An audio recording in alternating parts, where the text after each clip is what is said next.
គេខ្លះកាន់ថ្ងៃទី29កុម្ភៈឯគេខែកុម្ភៈមានតែ28ថ្ងៃតែខែកុម្ភៈក៏មាន29ថ្ងៃដែរហើយគេឆ្ងល់នេះមិនខែកុម្ភៈមានថ្ងៃទី28ផងថ្ងៃទី29ផងចុះឥឡូវចាប់ភាពបស្ដាស្ដាប់គឺដោយសារតែចលនារបស់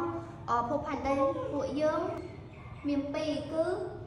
ចលនារបស់ជុំវិញខ្លួនឯងនិងចលនារបស់ជុំវិញព្រះអាទិត្យហើយចលនារបស់ជុំវិញខ្លួនឯងក្នុងវិជ្ជារបស់វាស្មើនឹងមួយថ្ងៃមានរយៈពេល24ម៉ោងដែលគេបង្កើតបានថ្ងៃនិងយប់ហើយចំណែកឯចលនារបស់ជុំវិញព្រះអាទិត្យក្នុងវិជ្ជារបស់វាស្មើនឹងមួយឆ្នាំមានចំនួន365ថ្ងៃនិង6ម៉ោងអញ្ចឹងក្នុងមួយឆ្នាំពួកយើងអាចចំណេញបាន6ម៉ោង2ឆ្នាំ12 3ឆ្នាំ18 4ឆ្នាំ24អញ្ចឹង24នោះស្មើនឹងមួយថ្ងៃអញ្ចឹងគេយកមួយថ្ងៃនោះទៅដាក់ក្នុងខែ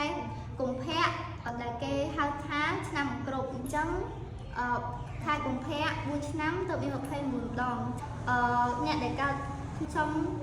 ក្នុងខែកុម្ភៈថ្ងៃទី29តតែ4ឆ្នាំទើបគេអាចធ្វើខួបបានម្ដង